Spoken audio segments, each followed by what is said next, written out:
যাই আমার ব্যাগ টাকাই দিলে আমার একটু সুবিধা হইব। আমি ওর 20 টাকার জায়গায় 40 টাকা দিছি। আরও কি করছে, আমার যে কামের ব্যাগটা ওইটার মধ্যে আমার কাগজপত্র, পাসপোর্ট সব কিছু সেই ব্যাগটা নিয়ে আয় পড়ছে। মনটা চাইছে কান্না পয়সাটা দিই। ভাই রাগ হয়েন না, বুঝছি বিষয়টা। আসলে আপনি ওরে যা ভাবছেন ওই ধরনের পোলা না। ওই বাসে হেল্পারে যেসব পোলাপান কাজ করে মূলত নিয়ত খারাপ থাকে। আসলে ও ওরকম না, ও পাইয়া আমার কাছে দিচ্ছে কাগজটা, আমি রাখছি। এই যা ব্যাগটা নিয়ে আয়।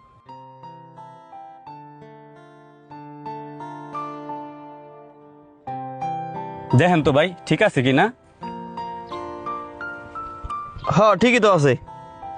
ঠিক আছে ভাই, যান তাহলে, আর কিছু মনে করেন না। আমগো বাসে যা থাকে আমরা দিয়া দেই। আচ্ছা ঠিক আছে, যাই তাইলে।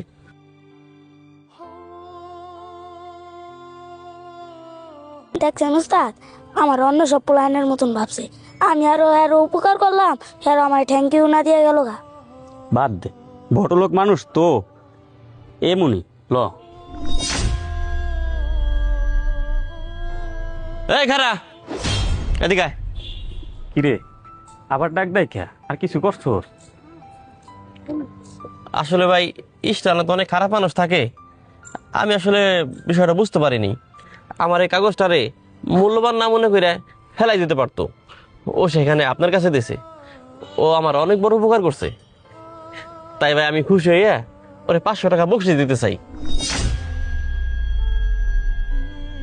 এনো উস্তাদ নিমু। নে না বাবা, ভালো থাকো।